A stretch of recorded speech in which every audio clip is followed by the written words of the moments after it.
Today we'll present a book. Unity is the name for peace, the strategy of Chiara Lubich. It's is edited by Città Nuova, edited by Maddalena Maltese, promoted by the Commission for Peace. By introducing immediately our guests to you. In connection from New York, Maddalena Maltese. Are you there, Maddalena? Yes. She's a journalist. She's the communication director for Religion for Peace International.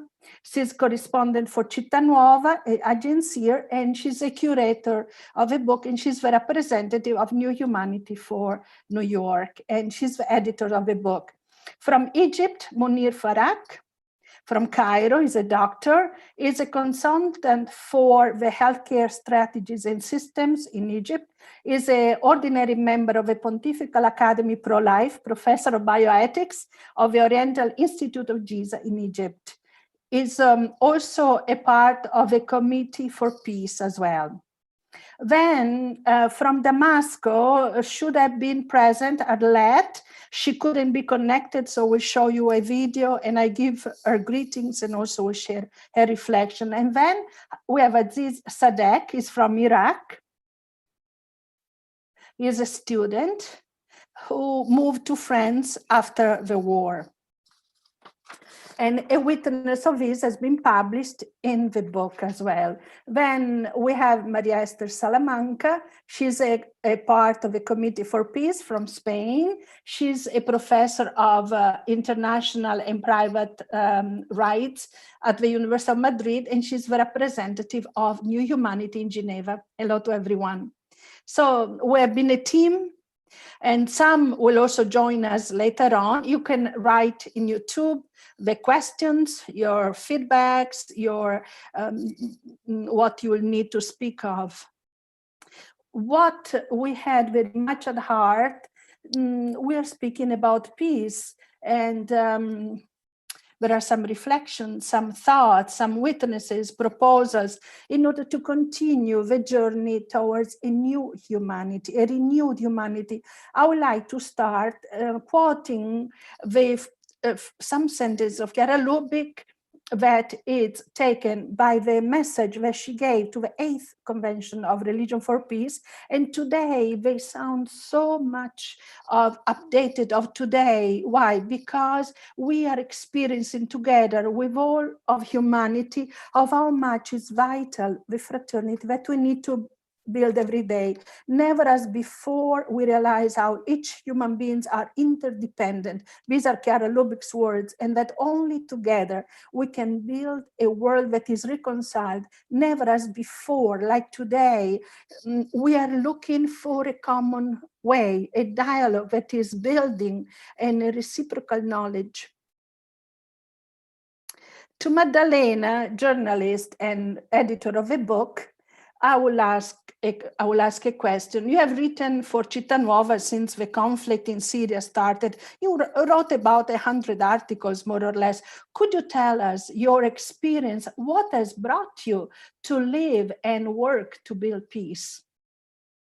Well, in my work as a journalist, I had the opportunity to follow so many situations of conflict, and especially the situation of the war in Syria has been one of the strongest for me, because every day for 2 years, I've seen situations of hunger, of people that were under the bombs, horrors in Damascus.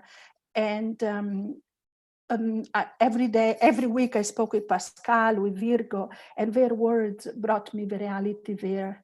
It touched me very deeply, this experience of horrors in the daily contact. That on one hand, there were situations of horrors, like 2 children that have been killed on a terrace of their building by a bomb that has been exploded.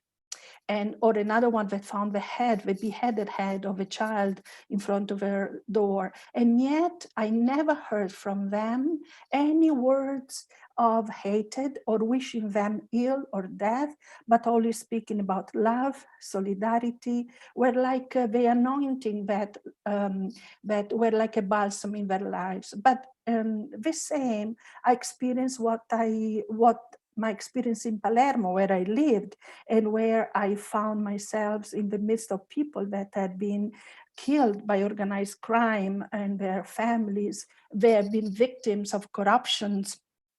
And I spoke with Roberto, Carla, Rodolfo. They were talking to me about forgiveness, love of neighbor, and as pain as a tool to innovate and do better. I've lived the last attack in Syria from the US in New York. Can you imagine? I lived on the other side, and now I lived it from there. But even here, Joe, Jonathan, and many others were choosing to build and to find funds, for example, to buy a car or to renovate a house, rather than using words or to engage in a political debate that was fruitless. So they chose being bridges of peace when maybe their government chose something else. So even there, to my questions, why did they make these choices in Aleppo, in Palermo, in New York, were unanimous. I knew Chiara Lubich. I've known her. I live like her. She taught me how to love. She taught me to live for unity and fraternity. She taught me forgiveness and love. But certainly they have met her, but not in the context of war. But even there, and because of this, their words were much more of an impact. Why did Chiara Lubich, that grew up in the midst of the waters of war, decided, in the midst of this, decides to live for unity? And in fact, that's the title we chose. Unity is the name of peace to this book, because Chiara, in the midst of the horror of the war, when she experienced hunger, when she saw the cadavers and the bodies destroyed by the war, when she found herself homeless, she understood that there was only one thing to do: to live for something that will not have crumbled, lived for God. Her code of life became the gospel, and unity has become, with time, not only her own ideal, but the ideal of many, many others in the world, and not only Catholic people, because she was Catholic, but even people that belong to many religions. Chiara was not a person who lived only by theory. She was very concrete, and she had a great ability that the scholars speak the humanizations of conflicts. While many other people ask themselves, what is the reason for this and that, and what could be the solution? Chiara chose to ask herself a question: what can I do for the person that is next to me? And she chose to challenge the horror that she lived in, starting by herself, to love.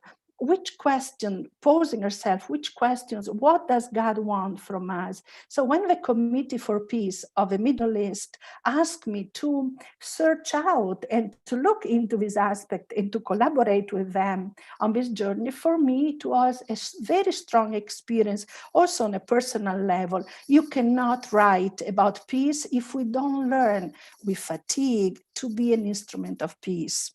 And therefore, working together with them, listening a lot of their experiences, what came out are 10 steps of Chiara, 10 steps, 10 principles that share or offer, rather, the possibility to have all of us an experience of becoming an instrument of peace. I would like to share with you what this book is not. It's not. First, it's not long. So this already gives you peace. It's not too long. It's not a treaty on peace for experts. Maybe everybody could understand it or can understand. And it's not even, it's not a systematic expositions of all the writings of Chiara on peace. So what is it, this book all about? I imagine it as like an app that you find on your cell phone or mobile phone, something that is pocket size, that you can open all the moments of your day. Is like a peel of hope, almost, I would say, an interior space where you can compare yourself and check in with a thought, with an idea, and you can take a step towards peace. So imagine it as like a recipe book, where there is a recipe that maybe you have to follow, right? But there is also the beauty of creativity, and we all know it, with ingredients that we find handy, or like an exercise book. We can consider it. First of all, it comes to me to speak about the map. How is it structured then? Let me show it. And so the title, let me share with you my screen. How is the structure?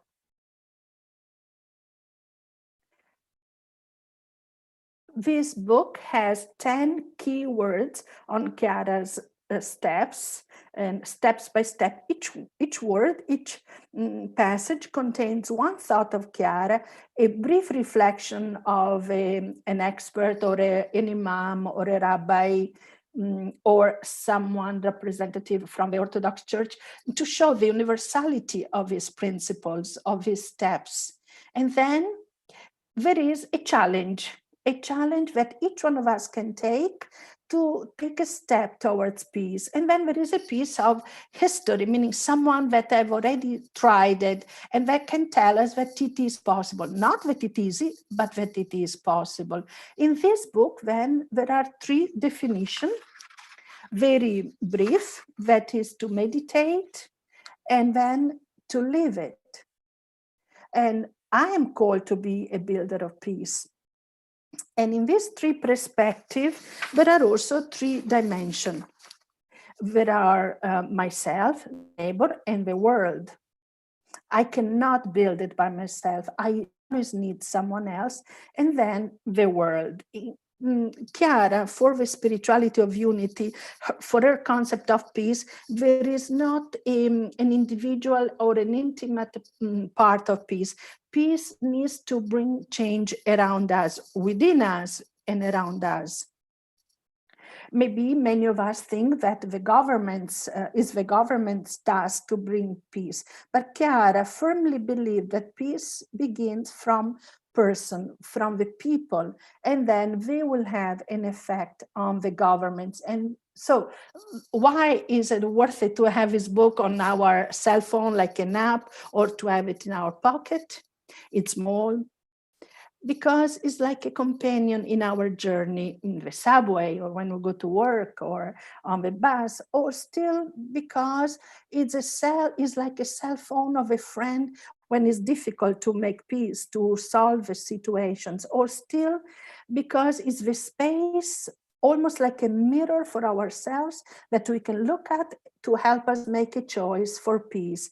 And this is what you can ask yourself. We can ask ourselves, how do we make it to be an instrument of peace? And to find an answer in this booklet, and to find also many other companions that, like us, are trying. It's short and it doesn't cost too much. So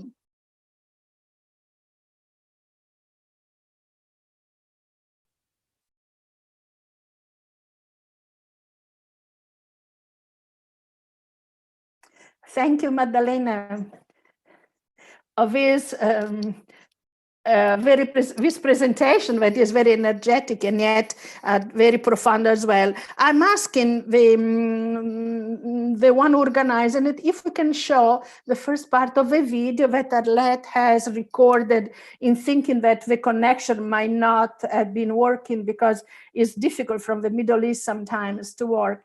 Arlette is a focolarina who lives in Damascus, but she will introduce herself.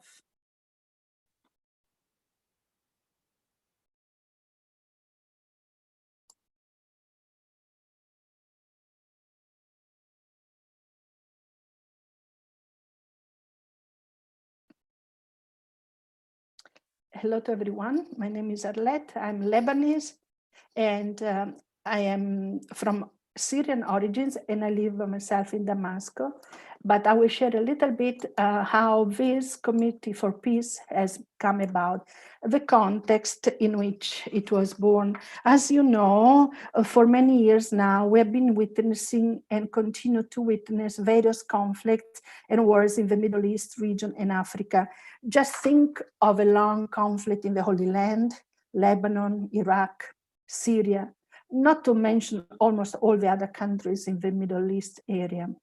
The scenario of every war is the same all over the world and is known to everyone. Enormous suffering, injured, dead, destruction at various levels, and disastrous, social disasters, economic, psychological consequences, families forced to divide or emigrate.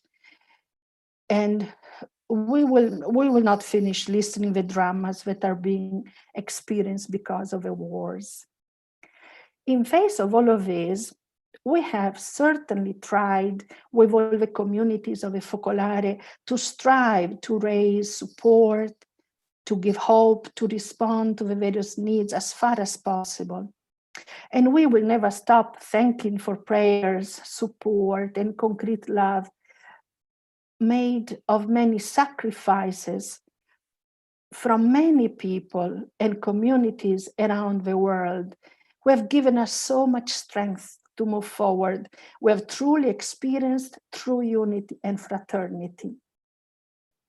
We were aware that in all these apparently justified wars, there were other strong objectives, such as the control of natural resources, the arms trades, and interest of all kinds.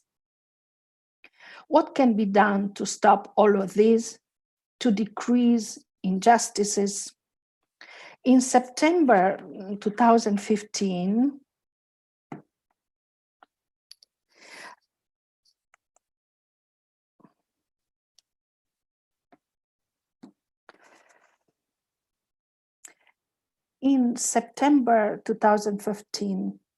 we felt in front of all these questions, we felt powerless, but we had hope and faith in God.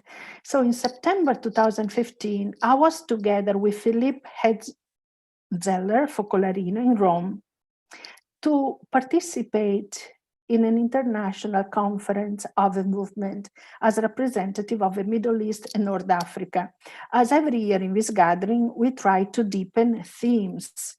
We share experiences and challenges that we live in every nation. We foresee prospects for the future. We too shared with everyone. We carried in our hearts the cry of the Middle East.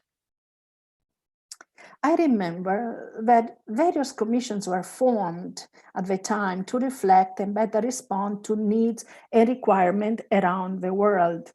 Within us, there was this strong push. Why can't it also be a permanent peace commission that can reflect, study, act, help to form and spread the culture of peace and dialogue? Perhaps starting with the Middle East, for then continue for all the conflicts in the world. It was greatly welcomed from Maria Voce Meos, the president of the Focolare movement, and from everyone at the center of the movement and all those present. And so a commission was formed afterwards, made up of people from the Middle East and North Africa and from other countries, aided by a network of experts in various fields, politics, economics, education, information, etc.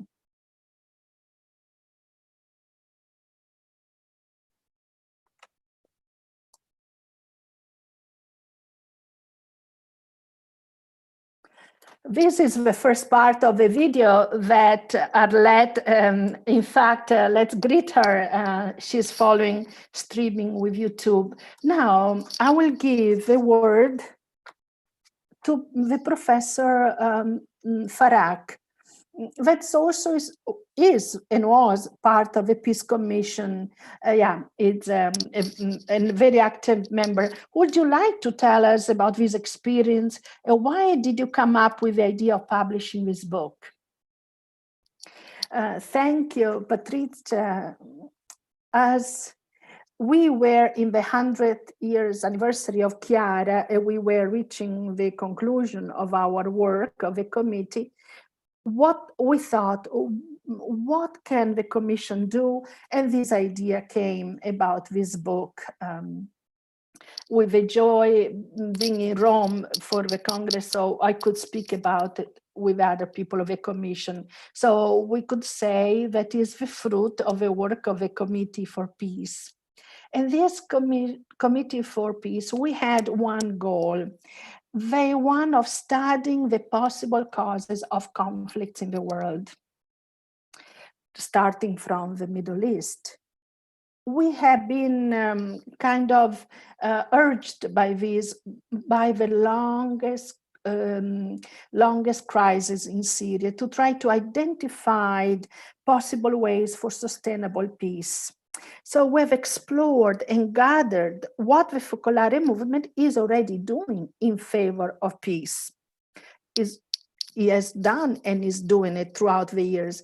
An added value to this committee is the fact that it's made up of people, expert people from the Middle East and also from the West, who live the spirituality of unity. People who tend to have a shared vision, and logically this adds to the value of the committee. We also asked ourselves some starting questions. Are the conflicts spontaneous or provoked? Do they have local causes, or are they influenced by global region powers for various interests? What role do the mass media play? What is the role of the war industries? Do conflicts have geopolitical and historical roots? In these 2 years, we have worked focusing on the most important factors of the Middle Eastern situation. These conflicts, are they of today or do they have a history? The causes, the historical causes, political, economic, juridical, institutional, religious, ideological causes on which world interests converge, that go from the trafficking of weapons to the exploitation of energy resources. They have origins of radical religious movements with different names. In the last one of the last decades, to reach also the point of ISIS, from the forced movement of populations up to the manipulation of information. The complexity of the situation was very clear.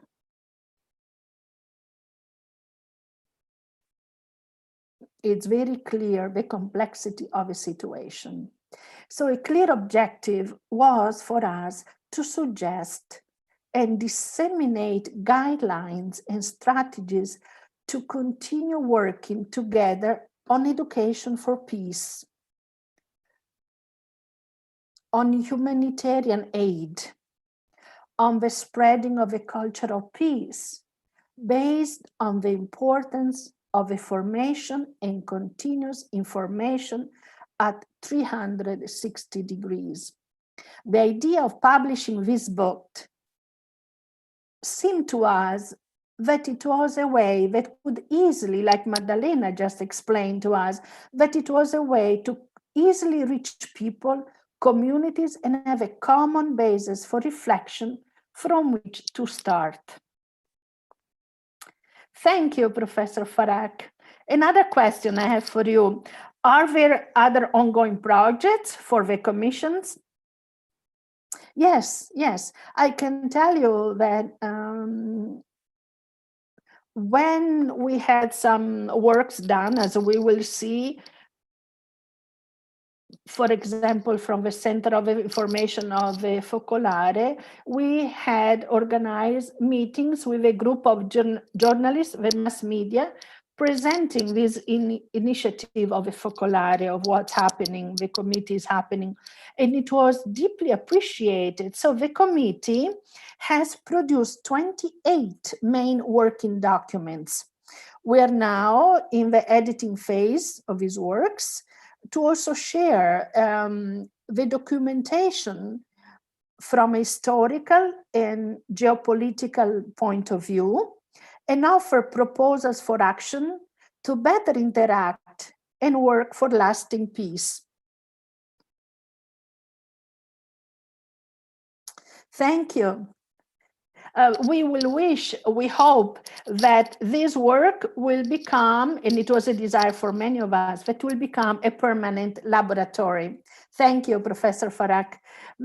Let's listen to the second part, very few minutes of it from a video of Arlette from Damascus.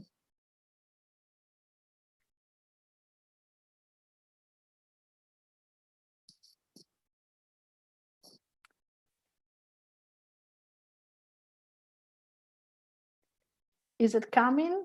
Is it ready?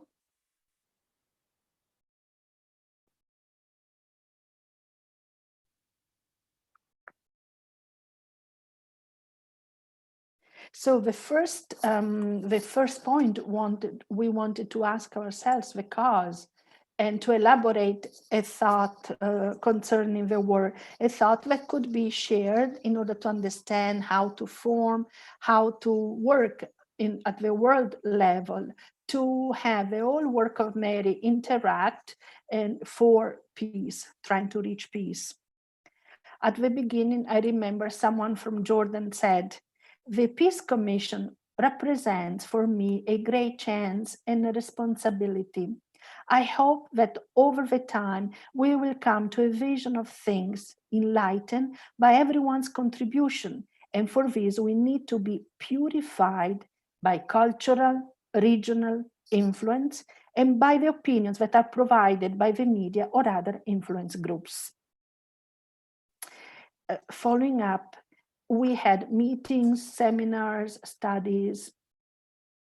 We were saying the focus is today the Middle East, but there are too many conflicts that are suffering from the economic and political front. We need to understand together, at the light of the charism, how to bring unity. We need to act together to promote initiatives. We need all of us to learn how to bring bearer of peace, sharing the respect for the other, esteeming one another. One of the fruits of the community is this book, Unity is the Name of Peace. It's an important manual that can help us on the path of Chiara Lubich on peace and unity, brings experiences that have been lived throughout the world. It's the journey that we have to undertake to reach peace. It's true what Chiara said, the peace is a question of choices, of personal changes in order to bring about the institutional change, the local, international change. She said it requires a commitment, a courage, a sacrifice, a will to be people of dialogue. Pope Francis, in his messages for the Day of Peace, had underlined several times how much fraternity is the foundation and the way to peace, and how much we had to overcome the indifference in order to conquer peace.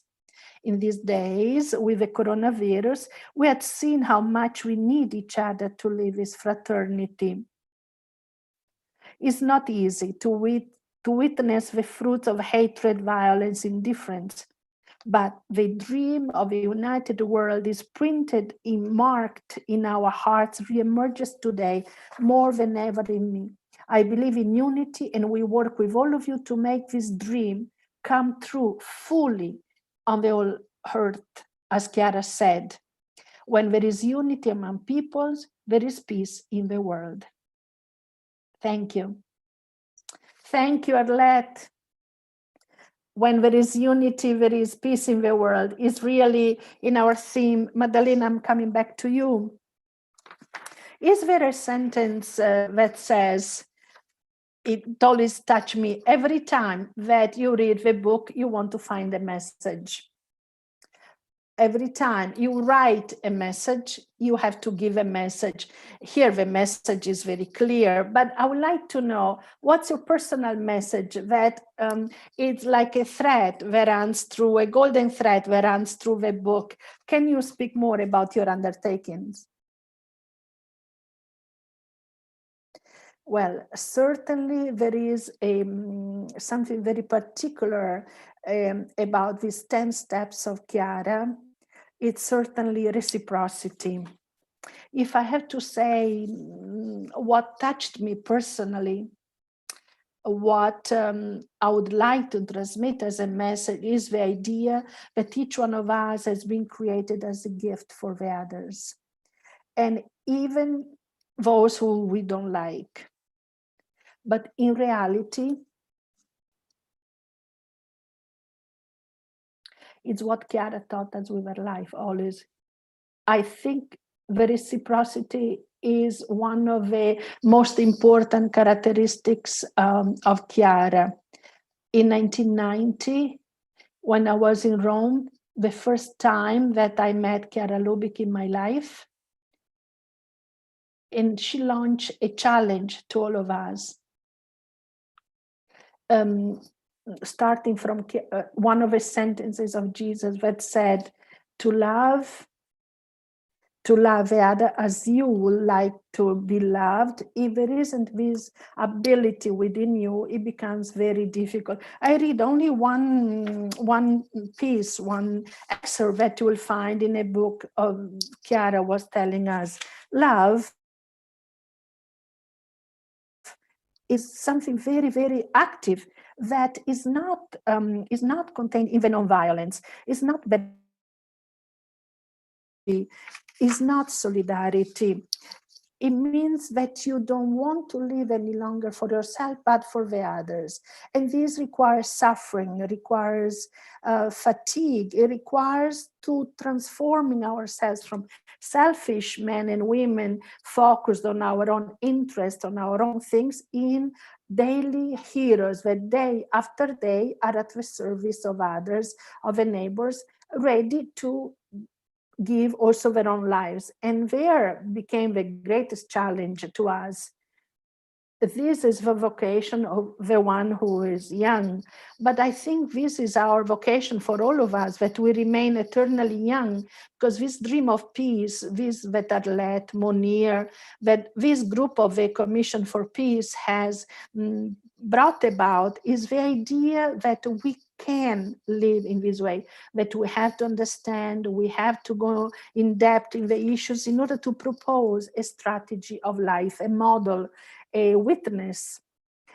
So this reality of being created as a gift one for another, we ourselves, starting with, beside, independently of our governments, independently of the political choices that others made, this outlook has the ability to create a network, a healthy network, social network, where within each, then peace will become stable. If peace were only the fruit of treaty, why is it that is not working? Nowhere. If the peace would be only the fruits only of agreements, but it's because we need to build the social network, and all of us are called to be builders of this network and to do it together.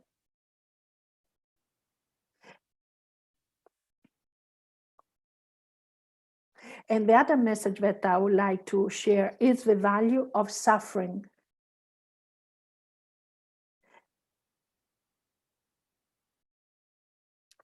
Maybe it's very linked to this idea that we don't build anything that useful or fruitful. Chiara speaks about this, without accepting the suffering, without accepting the sacrifice that is required, but is needed for peace. We need courage. We need to have the ability to face it.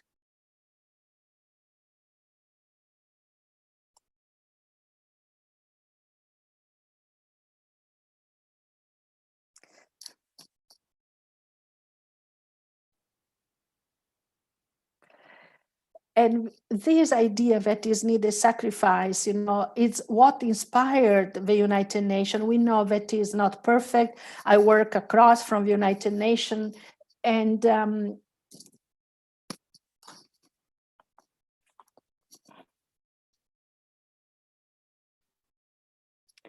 yeah.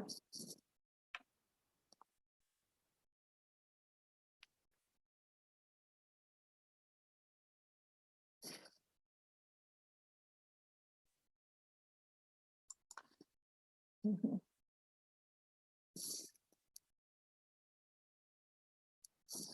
I tell you this, that in this moment, all my American friends that I had invited to this they cannot follow it because YouTube remove a video. And because this is very interesting, because it tells us that we still have a lot of work, because the terms of selections of the one that are following, it has an impact. Many of them are writing to me in this moment, are writing to me that they cannot follow. And this has to be a suffering that builds together with his friends who will write to the direction of YouTube why this material cannot be shown, is not faithful to the principle of YouTube. So this experience, this is exactly the experience that I was speaking of, when this broadcast has been taken. So you can imagine if it is me, only to me imagine, but now it happens to all my friends, my American friends that I've been trying to follow this program. But this is something small. I was just speaking, that suffering it's vital. In the history of this book, there is a lot focus on the value of suffering. And I asked myself, what could be expressed most, if not the witness on the field, for example, the experience of Aziz in Iraq. We give the word to him because he's the one who distributed and who gave hope, meaning to suffering, and ability to overcome. So we'll have Aziz, and yeah, he will speak in English. Aziz, are you there? We don't see you. Here you are.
I wanted to share, speaking about my story, we are in an interreligious context, and also the ones sometimes there are in the name of religions and they are not according to God's plan. And this is also what Chiara Lubich helped. And I want to show that there is a new link for English. So thank you for the one who prepared that could help out. Thank you, Magdalena. Thank you, Aziz. What touched me the most of Aziz is the fact that he had forgiven these people that had hurt him deeply. This great ability of for forgiveness is truly a fruit of a life that has been spent at the service of other people, used because we believe, a life lived believing that peace is possible and reach the point of forgiveness. Now, we have also Esther Salamanca from Spain is connected with us. If you can show her, Esther. You have also contributed throughout these years through the Commission for Peace with very strong reflections, and especially you deepen the relationship between the European Union and the Middle East. And you always spoke to us about this trying to prevent conflicts. That is a new strategy for many international entity and organization. Could you speak to us about it?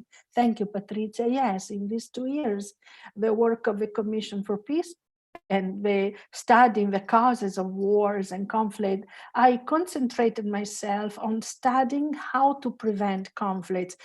This is the new strategy of the United Nations as well, because all the work that we do after a war, it's very complicated.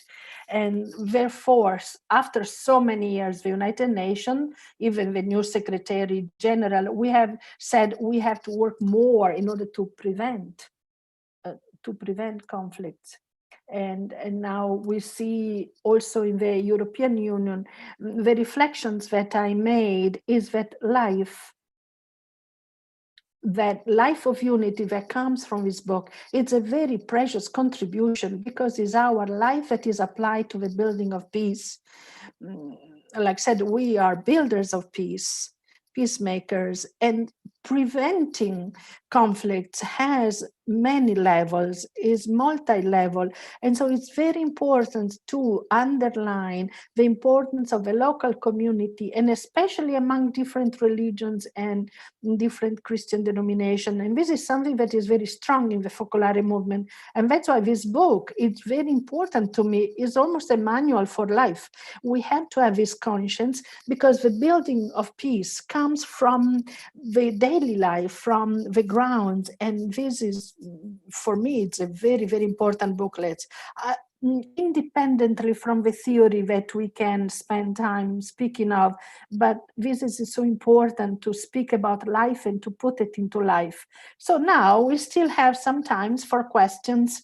If there is anyone that through Zoom might want to ask questions, we take away you can write on YouTube, you can write questions and I'll read it to our guests, or you can, if you are connected with Zoom, you can write it. We can take away the mic and you can speak through Zoom.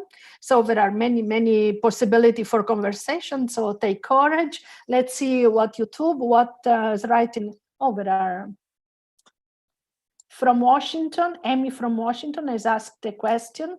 She has asked, in the media, in the context, in such a polarized context where we find ourselves with the media, where the money and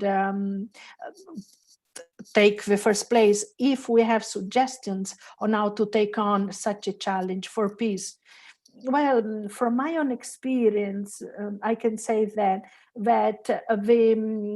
to spread other news that we can verify. In the position where I find myself, someone else asks me about the political choices of places where I am. So many times I invite the people that write articles to go beyond the tweets, to go to the truth of things happen, not to stop at the surface of what we hear, to keep on looking for the many aspects of choices and aspects.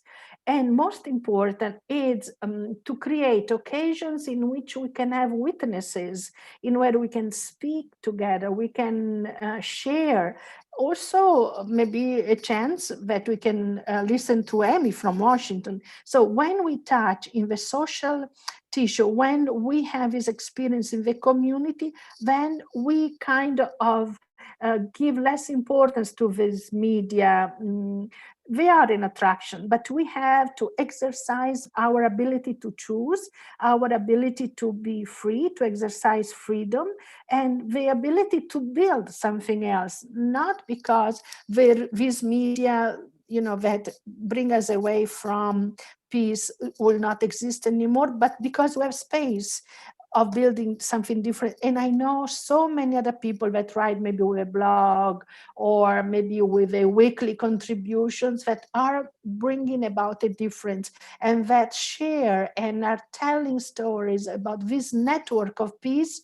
And I can assure you that when they will increase, when they will become many, they will have an influence on the big social media, on the big media, because they will have, and this difficulty is true, but none of us wants to stay at what doesn't cost.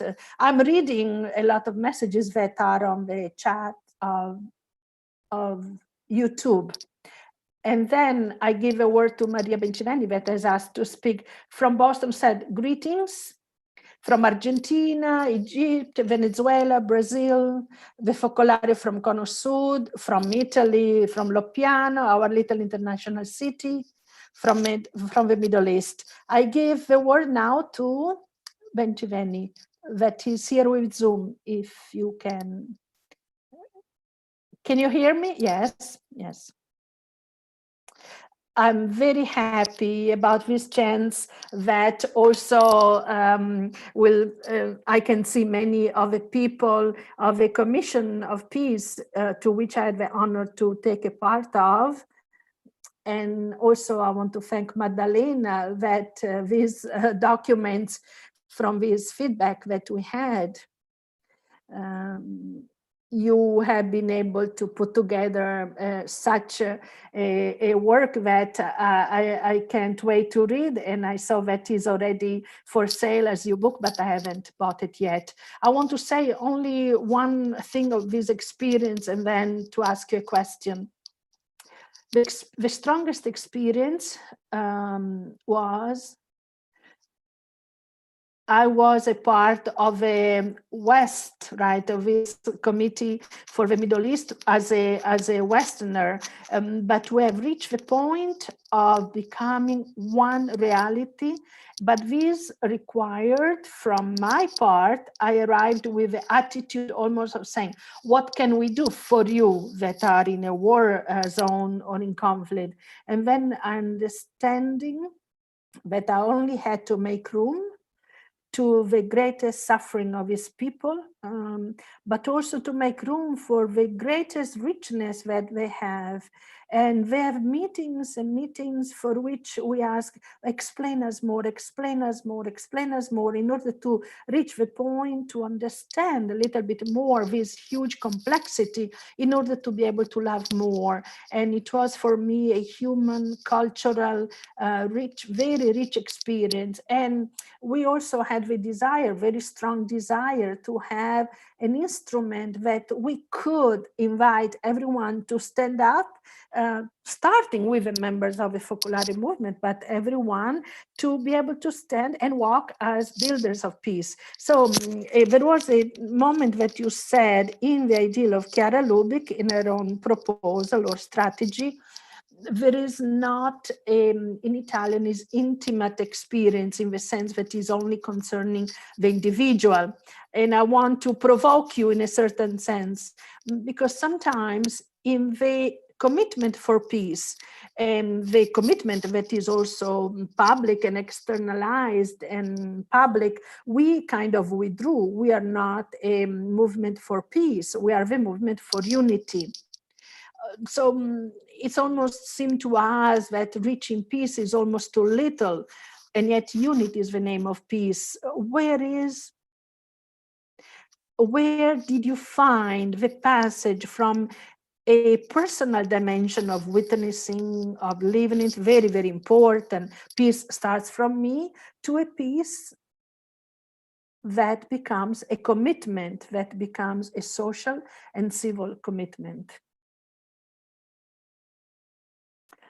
In many of the stories that I gathered in this book, there is this social dimension very, very strongly underlined.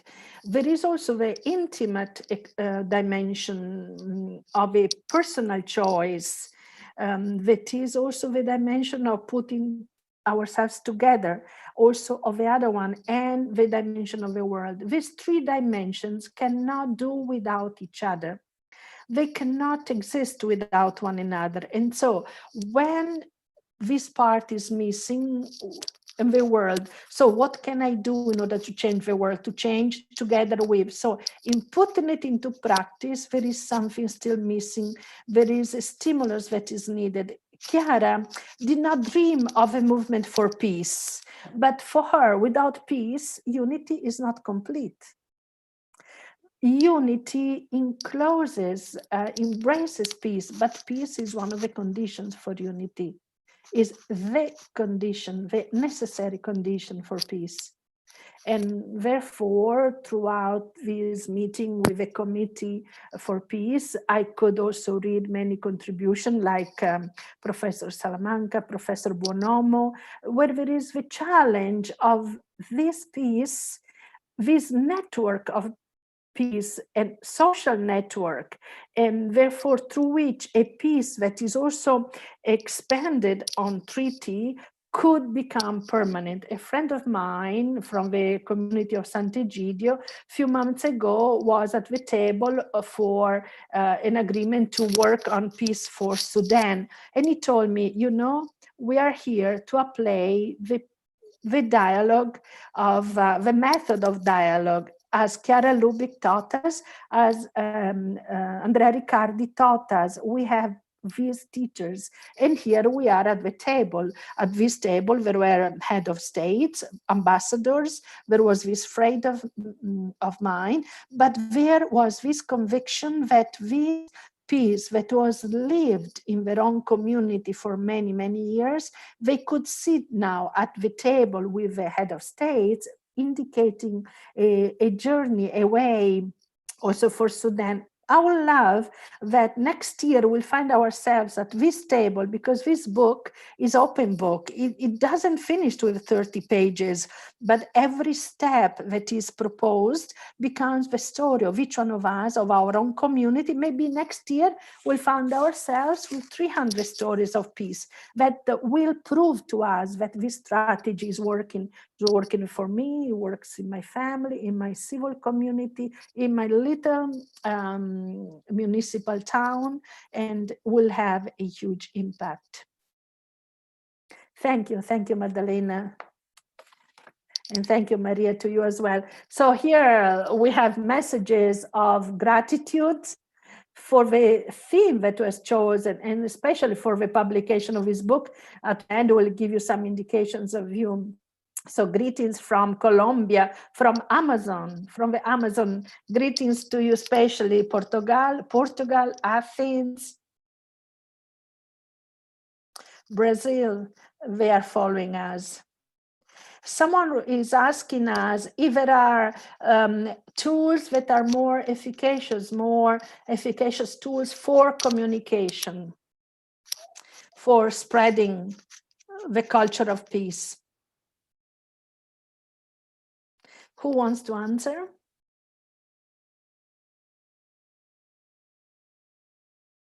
Maybe Maddalena, you have already